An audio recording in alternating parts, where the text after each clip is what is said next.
naħdmu lejn in-naħa tat tramuntana ta' dan il-pajjiż, min jaħdem fis-settur edukattiv, min jgħallem fl-iskejjel tal-madwar, min jaħdem fiċ-ċentri tas-saħħa. Il-pulizija li jaħdmu fl-ases tal-madwar. Insomma, ħafna u ħafna nies differenti li se nkunu qed nagħmlu bidla enormi fil-ħajja tagħhom. Din il-fast ferry għal-mod kif il-gvern biħsibu jsolvi traffiku ta' nata fuq ta' Malta? Le, Malta in Motion hija il-pjan sħiħ għat-trasport integrat tal-bassa li ħajjieħu dan il-pajjiż fil-15-il sena illi ġejjin. U dan mhux sandumu 15-il sena biex naf jitwettaq, qed jibda jitwettaq in phases. It-trasport bil-baħar bħalmu it-trasport bil-rota, bħalmu trasport bil-mixi, bħalmu trasport bil-karozza, b'tal-linja, bil-rapid transit system. Iridu kollha eventwalment jitkellmu fl-imkien b'mod integrat biex ituna dak li huwa trasport tal-futur. It-trasport bil-baħar tal-linja bil-baħar hija ħolqa importanti ħafna f'din il-katina. Investejna ħafna fil-baħar, investejna enerġija mhux biss flus għax nafu li huwa servizz illi n-nies iriduh u lesti li jużawh. U dirajnija f'numru ta' affarijiet, kellna s-servizz tal-fast ferry bil-Belt tal-Għawdex illi minkejja li sfortunatament meta beda s-servizz ħadd ieħor kien qal illi mhux se jkampa u se jfalli mill-ewwel u se jkun vojt. Issa l-oħra reġistrajna 1.2 miljun passiġġiera fuqu. Kenna s-servizz tal-portijiet illi għamilnieh b'xejn propju ġimgħa wara illi sirt Ministru li rajna qabża kbira ta' nies illi qegħdin jużawh u biex ma nibbanalizzawx il-Maltin ħafna minnhom qed jużawh biex imorru għax-xogħol. Din tal-bas Rajna illi hemm domanda u ħloqna isli ma Buġibba Gowzow illi ħajkomplementa l-Marsa Skala u Valletta biex imbagħad mis-Sawt. Sawdex sa nkunu qed ikollna traġit bil-baħar. Il-bas ċirkolari ta' Buġibba biex nirrispondik ħadd ikkomplementa dan is-servizz ħalli meta persuni jmorru biex jipparkjaw ġo Buġibba jew barra minn Buġibba jkollhom dan is-servizz li jwassalhom direttament għal ferry u lura minn ġo Buġibba stess. Di ħankunu qegħdin naraw daw is-servizzi ħanarawhom f'numru differenti ta' postijiet, eventwalment anke ta' Marsa Skala. Marsa Skala bħalissa għandek il-Waste Serve illi qed tagħmel parkeġġ Sant'Antnin fejn kien l-impjant ta' riċiklaġġ ta' Sant'Antnin. Hemmhekk ukoll ħajkun hemm bass ċirkolari li twaslek għal ferry dawrek Marsa Skala u terġa' tieħdok lura propju biex il-multimodality illi inti tuża alternattivi ta' trasport intuilek. Aħna il-politika tal-kastik fit-trasport qatt minna fiha. Aħna rridu noħolqu l-alternattivi u nħajru lin-nies jużaw. Tajjeb, jiġifieri hija l-iktar parti importanti minna di. Kif qed taraw, aħna qegħdin immexxu kampanja elettorali fej iċ-ċentru tagħna huwa l-kwalità tal-ħajja tal-bniedem tantu hekk il-manifest elettorali tagħna se jkollu anke il-well-being index illi jekk jiġi implementat kollu se jżid 25% imkejjel il-well-being tal-persuni. U għandna manifest illi jista' jsir l-ewwel nett għax għandna ekonomija b'saħħitha. U l-ekonomija ħansarfuha b'mod tanġibbli f'kull stadju tal-ħajja tal-bniedem. Jiġifieri jekk inti ħatixxi l-ewwel dar, jekk inti qed tagħmel l-ewwel investiment fin-negozju. It-trasport huwa għax huwa parti mill-katina di. Li inti jkollok mobilità, li inti jkollok mobilità aħjar minn dik li għandek illum sa tagħmillek il-kwalità tal-ħajja aħjar. U da jissolx li dal-pjan li dal-Gvern Malta Motion bħala PN temnu għandu potenzjal? Jew taħsbu li daqqu l-fanfarra u trombi għal xejn? Ejja ħalli nkun ftit sir. Mela, ħanibda fuq nota pożittiva. Tajjeb? Issa ħa ngħidlek il-verità. Jiena u Chris fuq il-Marittimu qatt m'għamilnieh ballun politiku. Għax nafu x'investiment hemm f'dan is-settur u nemmnu li dan is-settur huwa importanti għal pajjiżna. U meta ġejt mistieden biex nattendi għal launch tal-mall tal-Buġibba biex ikun jista' jsir il-ferry, mort u appoġġjajtu. Għax hija xi ħaġa tajba. U anke bħala Partit Nazzjonalista l-Intercity Travel hija parti wkoll integru tal-pjan tagħna wkoll. Però l-Malta in Motion, to be fair, ir-realtà hija illi il-pjan tal-Partit Laburista hija illi ħaterġa' tagħmel 5 snin sħaħ oħra fit-traffiku. Dak huwa l-pjan. Meta kienu ħarġu bl-idea tal-metro u kienu għamlu dik il-qafas kbir illi kien sar f'Bib il-Belt, jien nimmaġina illi dak iż-żmien il-costings saru, in-numri kienu jafuhom. U meta tiġi f'sitwazzjoni meta n-numri tafhom, taf kemm ħajġi jiswa l-biljett, xorta tagħmel dak il-monstrużità, u mbagħad tiġi ftit wara, meta inti diġà għandek in-numri u tgħid ma stajniex nagħmluha ta' għax il-biljetti ħajġu għoli. Tkun qiegħed tgħaddi żmien bin-nies. In-nies illum il-ġurnata qegħdin imwaħlin fit-traffiku. Sigħat sħaħ jagħmlu nofs il-lif annwali wifqin fit-traffiku ħin nieqes mill-familji tagħna. Jalla, issa ħankunu beda noħorġu bil-proposti. Ħadkunu qed taraw.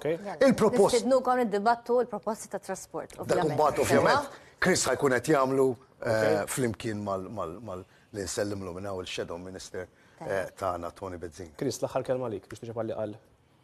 Ara, l-ewwel net jiena insellem il-Livan però li jiġi hawnhekk jgħid ejja ħankunu serji, hawnhekk qed nieħduha b'serjetà kbira ħaġa. Il-Malta in Motion huwa pjan illi ġi studjat minn persuni kompetentissimi, kumpanija internazzjonali li żgur m'għandha l-ebda forma ta' introduzzjoni u daħħalna magħna anka esperti Maltin illi jaħdmu Londra u nsellmilhom il-Mitzi Studios illi tant għamlu xogħol. Però lilin minn Malta in Motion.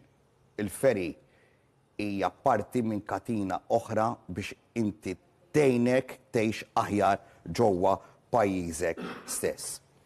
Magħna tista' tgħid ħafna affarijiet, tista' toħroġ ħafna proposti, però taf li mal-Partit Laburista taf fejn qiegħed u taf fejn aħna sejrin tantu hekk illum għandna xi ħaġa tanġibbli illi ġiet varata, xi ħaġa li saret realtà.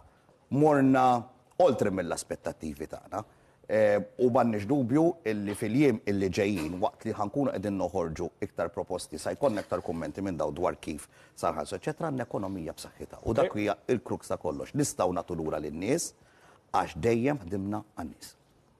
Grazzi ħafna Chris, grazzi ħafna Ivan tal-li kontu magħna il-ħin għal dan il-panel sfortunatament skadilna. Ħani naqdu issa f'kollegament dirett mal-kollega Andrea Rossitto li jinsab isegwi l-attività tal-lejla tal-Partit Laburista mis-Siġġiewi. Nisellimlek Andrea.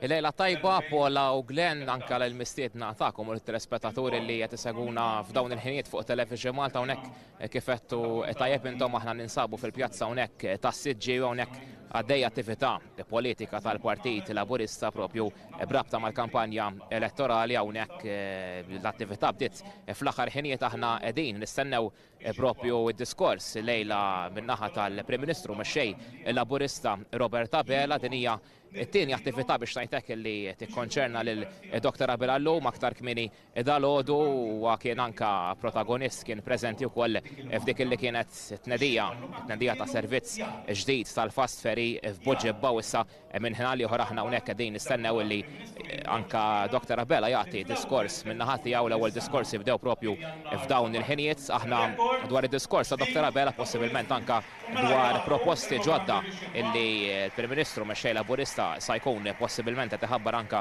f'dawn il-ħinijiet naġġornawkom fl-aħbarijiet tal-lejla aktar tard u mbagħad anka fuq is-sit elettroniku tagħna tvmnews.mt. Dak kollox minn ħadd tiegħi.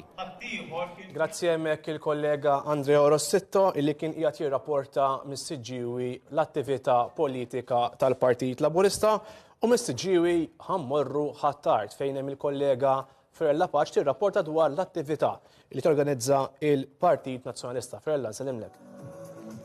Inselmilkom Glenn u Paula u ninsabu f'ħattart fejn propju f'dawn il-ħinijiet għadu kif wasal il-kap tal-Partit Nazzjonalista Alex Borg għal din l-attività politika il-lejla f'ħattart li għanda it-titlu niltaqgħu mal-kandidati tal-11 il-distret. Għalhekk minn hawn ftit ieħor il-kap tal-Partit Nazzjonalista Alex Borg se jkun qed jindirizza din l-attività aħna ovvjament se nżommukom aġġornati kemm waqt l-aħbarijiet ta' 8 u anke fuq il-website tvmnews.mt. Grazzi ħafna Fiorella u intant bidilna l-mistidnin. It-tieni parti tal-programm illum qed niddedikaw għal żewġ partiti l-oħra. Għandna lil Momentum għandna l-Matthew Aġus, fisem Momentum kandidat fuq it-tieni u fuq it-tmien distrett u għandna lil Sandra Gawci, il-kandidata fisem l-ADPD, kandidata fuq is-6 u 12 distrett. Grazzi tal-li naqattu magħna, llum kważi ġejna parir Sandra. Tara ma tantx kellna nisa sissa. Imma nsertajna qbilna. Fuq l-ewwel mistoqsija propju tiegħi qed ngħidli intom hija propju fuq ovvjament kif għaddejjin bil-kampanja tagħkom u anke bil-kandidatura tagħkom għal xifhem għaliex it-tnejn il-żewġ partiti ħabbru il-kandidati tagħhom fejn ħajkontestaw sewwa. Mistoqsija tiegħi qed ngħidli intom fil-bidu kien hemm xi tip ta' rapporti li kellkom tingħaqdu ma naqadtux forsi tiċċarawha għax jafat hemm min qed jaħseb b'xi mod illi intom inaqadtu bħala partiti sew spjegaw daqsxejn minn naħa tagħkom x'ġara. U anke fuq il-kandidatura ħajkolli ndur fuqek. Partit irġiel biss. Issa rispondini fuq ukoll, araw, ladies first, Sandra, jew inħalluh, Matthew, ibda. L-għolet, il-relazzjoni ma l-alternativa ADPD, complete alternativa, hija tajba, illi hemm ħafna affarijiet li naqblu fuqhom, speċjalment fejn jitlu l-issues tal-ambjent, naħseb hija ċara dik li naqblu fuqha u l-alleanza, għax ħafna nies qed jgħidu nsaqat li naqadnu le, ma kienx li naqadna. Ikkooperaw. Mela, ekku, ġifieri għandek Sinjura Gawci illi huwa pereżempju Arnold Cassola huma żewġ kandidati b'saħħithom ħafna, infatti tagħmel ħidma tajba ħafna fin-naħa ta' San Pawl, allura ma jagħmilx sens li jkollok persuna bħal Arnold Cassola u Sandra Gawci joħorġu fuq l-istess distretti. Jiġifieri b'mod nagħtu qisu saħħa l xulxin u l-ispazju l xulxin. Sib strateġiku wara. Iva, ġifieri forsi stat iktar. Sandra, ġifieri fettilkom għamiltu din forma ta' żwieġ temporanju.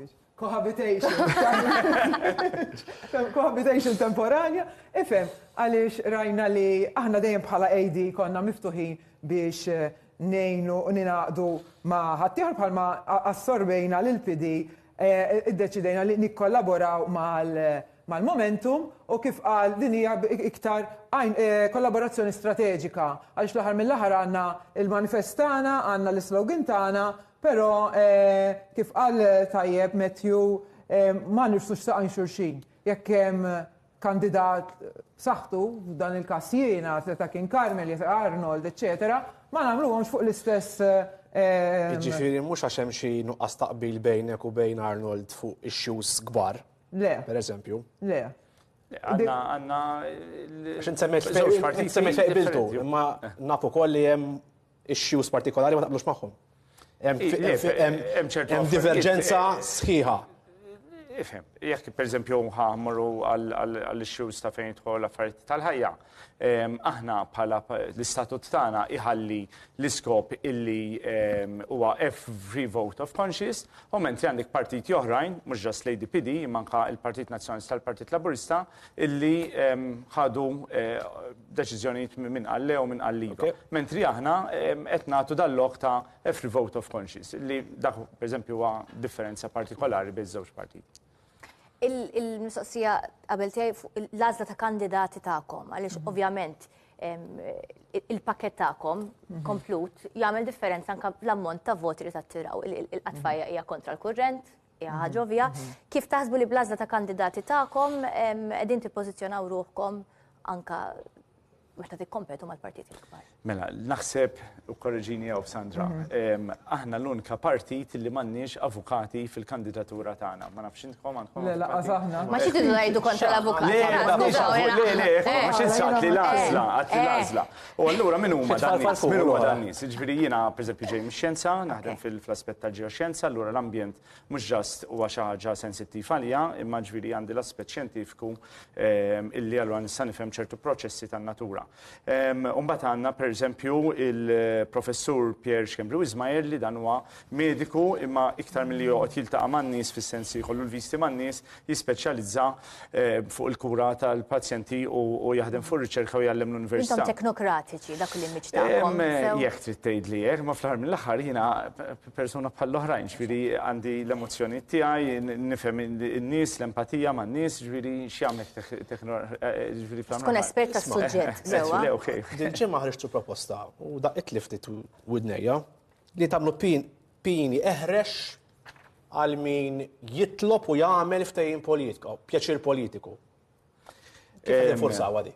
Mela, illum ukoll komplejna nżidu fuq il-finanzi tal-partiti li Ma di interessanti il-pulizija, il-workforce kieku jridu jżiduha jekk kull min jitlob pjaċir politiku. Imma li tkun hemm ċertu ukoll kultura li dan l-affarijiet ma jsirux. Ma tnaffarx il-niżdibija taħseb. Importanti ma tnaffarhomx bija di. Żonfti. Ġew bħessa din waqt kampanja elettorali tajjeb u Alla jbierek tara ċertu kandidati tal-Partit Nazzjonalista Partit Laburista jarmaw lek tinet daqsix fit-toroq għandek open bar, tista' tgħid dal-flus minn fejn ġejjin. Sewa, tgħidli donazzjoni, rigal, xi ħaġa, ma ġifieri xi ħadd jagħtik rigal jew hekk għal xejn. Ġifieri hemm bżonn li nbidlu għad il-kultura. Inti tallega, m'għandekx xejn fidejk.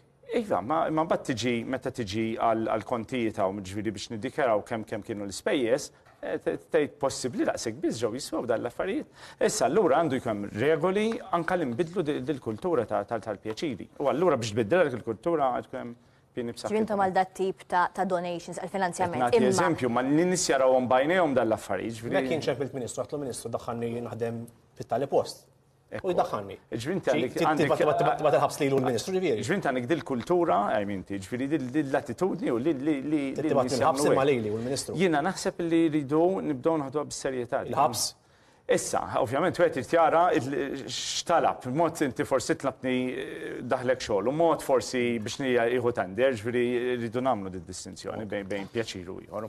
Mela, minna għatakom, sandax ma tax ċans tirrispondi. Il-kandidati ta'kom, it-tim kif inu kompost, u għaxix taħseb li huwa tim b'saħħtu, u anka kellek intervista il-ġimgħa għaddiet jew qabel li kienet b'saħħitha fejn inti qed li at all costs din l-elezzjoni irid jitla' it-tielet partit. Kienet kont vera emozjonata intu tagħmilha. Spjega daqsxejn at all costs imma x'rid tfisser biha. Jiena nfisser li nagħmlu l-almutana biex nitilgħu mhux ħanbiħruħi tal-ix-xita, jiġifieri, però naħseb li wasal iż-żmien li nagħmlu l-almutana għaliex fl-aħħar mill-aħħar aħna hemm bżonn ikollna t-tielet siġġu biex iċ-ċittadini jkollu vuċi. Bħalissa ċ-ċittadini qed iħossuhom li m'hemm xi ħadd li qed jirrappreżentahom għaliex fl-aħħar mill-aħħar għandna gvern li huwa pratikament business u stess u li jirrappreżenta l-big businesses anke l-mod kif qed jagħmel il-marketing tiegħu fl-elezzjoni qisu business li għandu ħafna xitlef.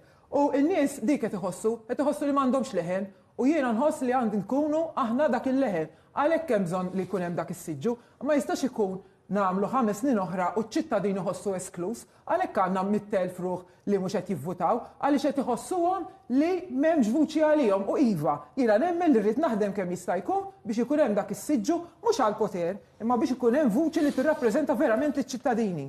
Ħanaqbad lek ma' proposta li DPD ilkom tagħmlu mhux issa biss, illi intom kontra s-sussidji tal-enerġija. Sewwa, temnu allura f'investiment fit-tul fl-enerġija. Naqblu? Issa. Kif taħseb illi din ħadbiħħa lin-nies meta n-nies qed jgħidu isma' kemm il-Labor u kemm il-PN ħajtuna sussidji fuq l-enerġija, ħajkuna kontijiet irħas. Ifhem, is-sussidji il-flus qed jiġu mhux mill-arja imma mit-taxxi tagħna stess, infatti kull ma rridu naraw huwa id-dejn li għandna.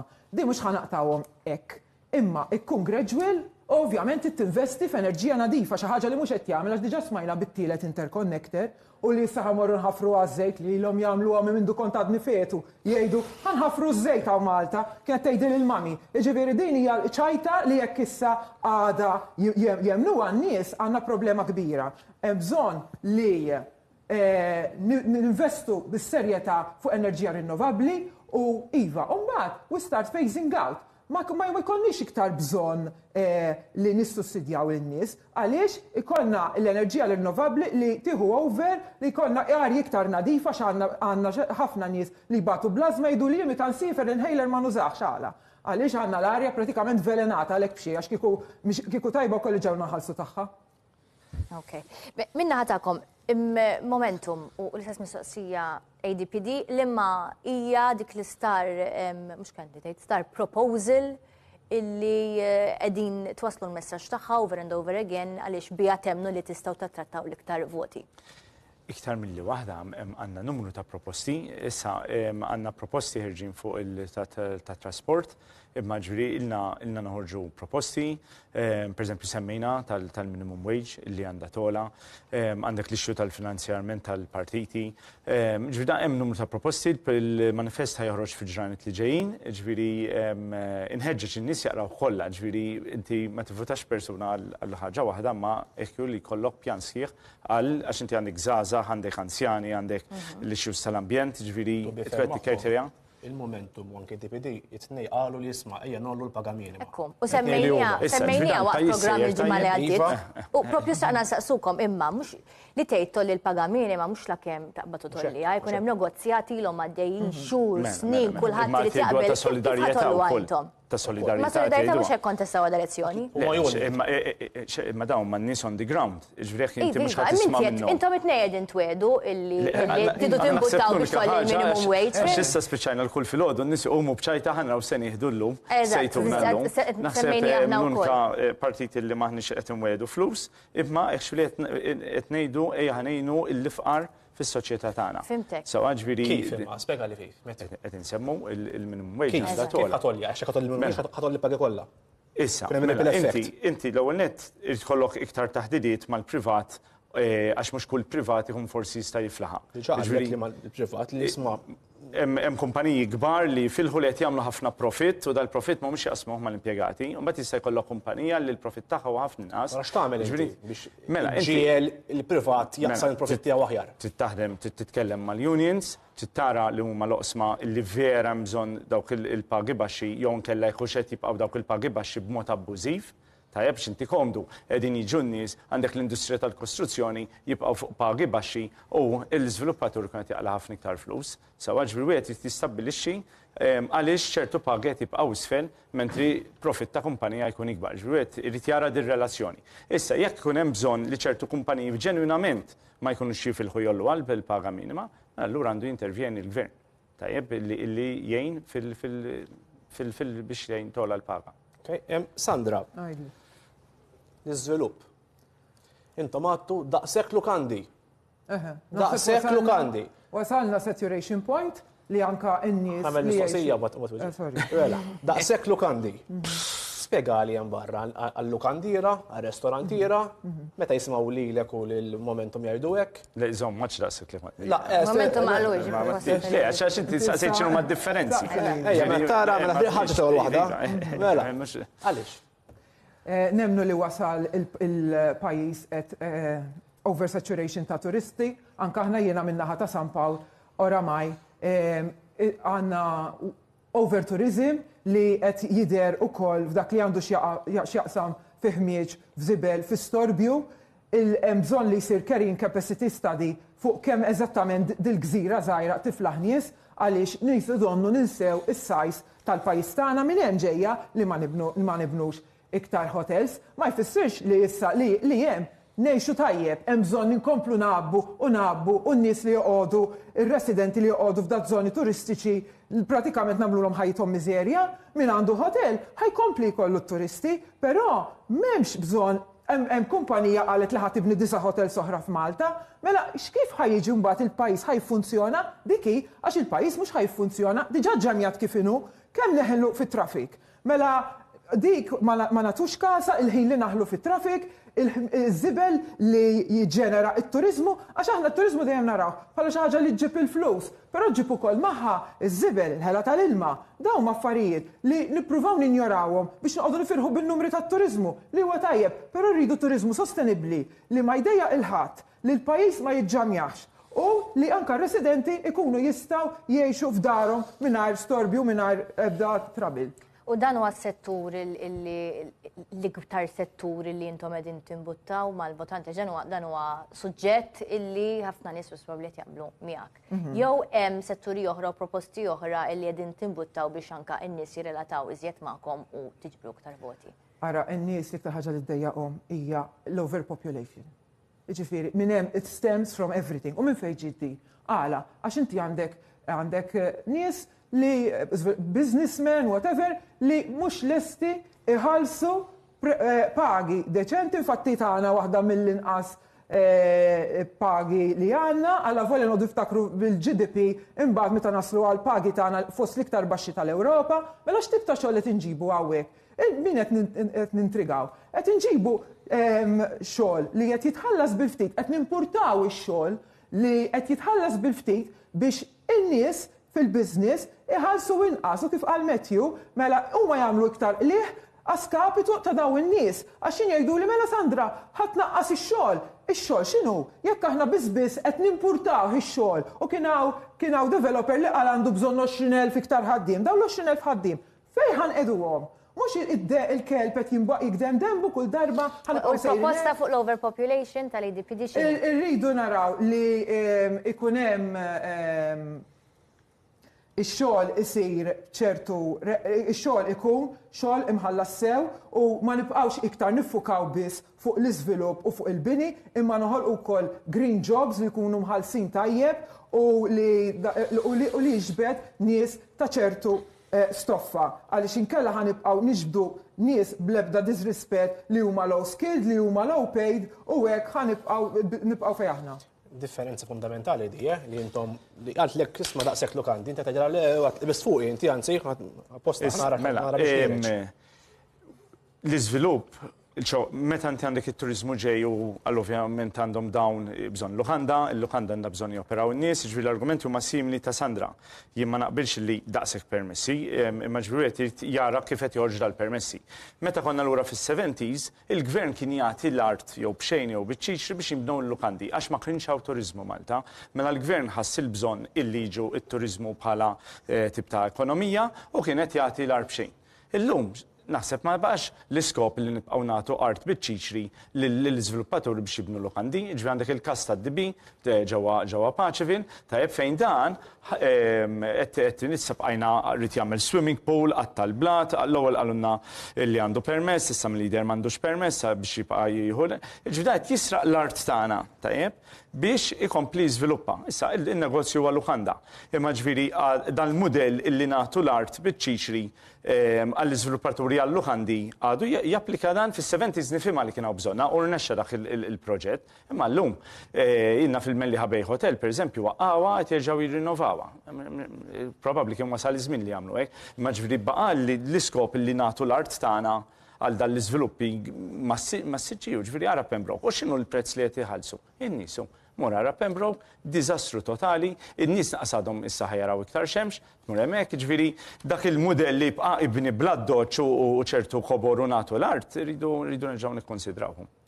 Iż-żewġ partit il-kbar jidher li l-fokus tagħhom hija fuq il-kwalità tal-ħajja. U qed ikun hemm ħafna proposti sabiex il-familji, diskussjoni li kellna l-bieraħ, il-familji in-nies ikollhom iktar tfal, bażikament il-familji jikbru u il-familji Maltin dak kull qal nkunu ċari ikomplu jkatru. Min-naħa tagħkom proposti fuq dan is-suġġett biħsiebkom toħorġu jew la qed taraw li żewġ partiti jisom qed jiffukaw fuq affarijiet simili intom il-benefiċċju tagħkom ikun li tittakiljaw oqsma oħra li forsi għal raġunijiet tagħhom mhumiex qegħdin jagħmlu enfasi dwarhom. Il-mudell ta' childcare, free childcare huwa ta' għajnuna għal min għandu bżonnu, imma naħseb li għandu bżonn jiġi irranġat ftit. Fis-sens illi llum għandna mudell fejn koppja li kellhom it-tfal. Il-gvern qed jgħidlek mur aħdem u dak it-tifel jew tifla tiegħek tarbija tiegħek tieħu ħsieba persuna li ma tafix. Hekk qed jgħidlek l-istat sewwa, ġifieri jaqbadlek it-tfal tiegħek, itfaħħom ġo childcare, int mur aħdem. Hekk qed jgħidlek. Issa, hawn min għandu bżonnu dak iċ-childcare, imma pereżempju ma tkunx ħaġa sabiħa illi jekk ikun hemm min nanniet illi joffru li jieħdu ħsieb it-tfal, speċi ta' jitħallsu l-istess flus illi qed imur għaċ-childcare. ma jkunx jisbaħ li kieku dawk l-anzjani li jgħidu ejni, uħsibni, għandi il-mama tiegħi tuħsib l-żgħira tu gosbi. Issa ġifieri flok dawk il-flus jekk persuna jippreferi dak il-mudell, pereżempju, m'għandux ikollu l-flexibility. Għandha tħallas tuħsib il-nepoti.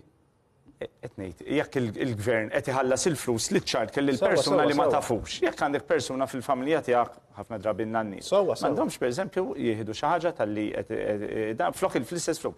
Mudell ieħor hu li kumpaniji kbar jista' jkollhom childcare facility on site. Mlek int għandek kumpanija kbira u forsi inserta li hemm tliet trabi relatament tal-ħaddiema hemmhekk. Illi dan jista' jgħid jiena lest niddedika kamra fuq il-post tax-xogħol fejn tkun isa play area għatfall u jkun hemm persuna adulta. Għarri kien tija ta' xogħol, tajjeb, moħħok mistrieħ kien għala xaġa. Fil-parlament għandna childcare center. Ġifieri dawn li beżani hija preċiżament din, illi l-gvern qed jgħid lin-nies morru waħdmu jekk għamilt it-tfal ħajjieħu ħsibhom xi ħadd ieħor. U tant naqas jippurtom naqas fil-parlament m'hemm u jidhirli hemm xi żewġ tliet nies għandhom it-tfal. Fil-parlament. Ħafna rġiel fil-parlament għandhom it-tfal ukoll. Issa ġifieri għandna bżonn nbidluh naraw kif nirranġaw dal-mudell tal-free childcare li huwa tajjeb, imma naraw nieħdu ċertu vantaġġi minnu ġifieri anke f'kumpaniji kbar, kumpaniji żgħar tkun Sandra, biex insaħħu l-familji, l-ADPD x'qed jipproponi allura? Hemm bżonn li l-maternity leave jiżdied għal 6 xhur u jieħdu wkoll anke l-missier. Min iħallsu l-employer jew l-gvern? Jibda l-gvern u mbagħad ma' żmien nistgħu naraw kif nirranġaw iktar qudiem. Però li jrid jibda l-gvern għaliex fl-aħħar mill-aħħar dik hija investiment jekk verament irridu tfal, il-gvern irid juri li dik hija investiment tajjeb. Iċ-childcare huwa tajjeb, però hemm bżonn li l-ġenituri joqogħdu mat-tfal. Kemm l-om, kemm il-missier, kemm jekk ikunu żewġ ommiet jew żewġ missier, hemm bżonn li jkunu joqogħdu mat-tfal tagħhom. Allura qed nipproponu din għaliex fl-aħħar mill-aħħar il-ġenituri iħossuha li jħallu it-tifel iċ-childcare u jridu jmorru għax-xogħol. Mela allura fl-iktar żmien importanti fejn qed jagħmlu bond mal-ġenituri tagħhom hemm bżonn li jkunu magħhom. Ma il-maternity, il-paternity jew hemm xi proposti oħra min-naħa tagħkom? Il-maternity u l-paternity jkunu ta' 6 xhur. U meta jikbru ħarira jew dik hija l-problema essenzjali? Dik jisu l-iktar għax huwa l-iktar żmien ta' bonding li hemm bżonnu. Proprjetà, Matthew. Sfida l-mhux hija l-prezzijiet tal-proprjetà. Momentum fil-Parlament se jagħmel biex jindirizza din l-sfida. Mela, ma nafx xejn proposta tagħna li ħriġna illi nies illi pereżempju għandhom ħafna mhux in-nies l-iżviluppatur li iktar li għandhom ħafna proprjetajiet li jkun vojta. Nixtieq it-tieni moment nispjega, jiġifieri għandek pereżempju nies li għandhom velleġġjatura. Tajjeb, dik ma tiġix intaxxata. Forsi għandek xi żewġ binijiet, forsi uritthom, forsi mill-ġenituri u qed tikrihom. Dawk mhumiex vojta. Tajjeb, issa immaġna nsertajt li għandek 5 proprjetajiet, 4 tikrihom u l-oħra le għax qed iżomma personali. Dik ma teħilx taxxa. Imma jekk inti għandek pereżempju xi 10 proprjetajiet u da qasbis se tikrihom, tajjeb, qegħdin hemm vojta ġast forsi tgħid tolli l-prezz jew hekk. Ewa, wasal żmien li nintroduċu xi forma ta' taxxa. Ma għandhom post jistgħu jikruħu ma jikruħux. Għalhekk għall-iżviluppaturi. Anke l-iżviluppatur se raħras jikru. Ħanejdi xiġri.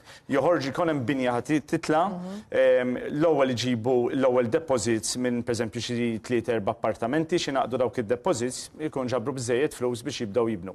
U mbagħad l-oħrajn jekk ibbiewhom xew le ma jinteressahomx iżommu l-prezz fiss u dejjem jollu għax il-proprjetà tolla 10% fis-sena bejn wieħed u ieħor. L-aħħar kelma lik, Sandra. Il-proprjetà u l-issues tal-proprjetà.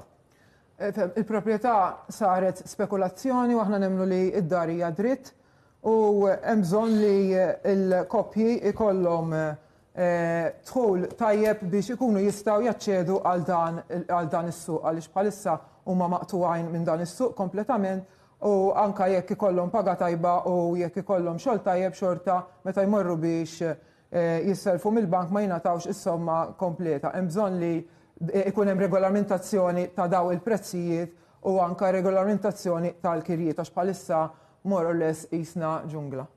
Il-gvern għandu jikkontrolla l-prezzi tal-kera ġifieri? Ikun hemm iktar struttura ta' kif il-prezz jikber, mhux tolli bla doċċ. minuta kull wieħed biex nikkonkludu l-appell tagħkom hemmhekk kif il-partit rispettiv tagħkom jista' iġiel il dawk il-persuni li forsi ma jibdux joħorġu jivvotaw biex joħorġu jivvotaw u jużaw il-vot għalikom it-tnejn. Mela, qed nirriskjaw li l-elezzjoni li jmiss ir-riżultat tagħha ħajkun bħalma hu llum. Ġifieri jkollok il-Gvern il-Partit Laburista jkun fil-Gvern u l-Partit Nazzjonalista jkun fl-Oppożizzjoni. Rajna illi f'dan l-aħħar 5 snin l-Oppożizzjoni tella tbidlet 3 mexxejja. Rajna li hija oppożizzjoni bla saħħa, anke l-fatt li qed jinbdlu lek 3 mexxejja, u jien naħseb wasal iż-żmien illi ħafna nies imorru biex jivvutaw għall-partit tagħhom biex jitla'. Irridu nibdew naħsbu x'tit oppożizzjoni rridu. Ħajkonna oppożizzjoni illi jista' jkun li ħan nirriskjaw another leadership crisis, jekk hemm dista kbir bejn il-Partit Nazzjonalista u l-Partit Laburista, jew rridu oppożizzjoni effettiva anke persuna waħda jew tnejn fil-Parlament. Naraw kif Arnold Cassola bis-saħħa tiegħu irriżenjaw 3 ministri minn barra, ġifieri jaħseb tkun hemm ġew tista' tagħmel private members bill, tista' tiġġieled issues bħalma hemm ta' Pembroke, art tal-Gvern tingħata. Ġifieri naħseb wasal żmien illi min ma jridx imur jivvota biex ikollna oppożizzjoni effettiva u jivvatu l-partit iż-żgħar. Hemm bżonn it-tielet vuċi għall-partit għax hemm bżonn qassa għal fuq dak xi jagħmlu bejniethom iż-żewġ partiti. Din ħassejtuha intkom u tafu li tgħiduli Sandra għax daw it-tnejn l-istess ħadd ma jwaqqafhom, ikun hemm xi ħadd li iwaqqafhom. Jiġifieri taqtawx qalbkom, uru fiduċja fina u tkunu tafu li aħna kapaċi nżommu il-brejkijiet li noqogħdu għassa għal li jkun għaddej fil-Parlament. Għatuna fiduċja. Grazzi ħafna Sandra, grazzi ħafna Matthew tal-inaqattu magħna li xaħna nippruvaw ninkludu kemm jista' jkun vuċijiet differenti anke fil-ħin limitat tagħna. Aħna minnaħa tagħna nagħlqu hawnhekk, grazzi bħal dejjem lit-tim ta' produzzjoni u tim tekniku, grazzi lilkom tal-li segwejtuna. Għal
Forse